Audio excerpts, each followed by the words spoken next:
Paano ba naitatayo ang napakalaking haligi ng tulay sa ilalim ng tubig? Ginagamit ng engineer ang tinatawag na cofferdam, isang malaking kahon na bakal na inilulubog sa ilog.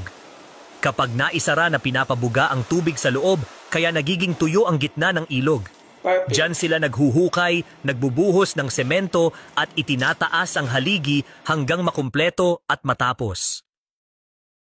When lightning hits a skyscraper, it can blow holes in concrete and start fires in the electrical system. To stop this, metal rods are installed at the highest points. They're connected to thick cables that run down the structure. These lead to a rod buried deep into the earth, and when lightning strikes, it follows this path. Once it hits the ground rod, the charge spreads into the soil and away from the building. People walking nearby are safe since the energy is already in the ground.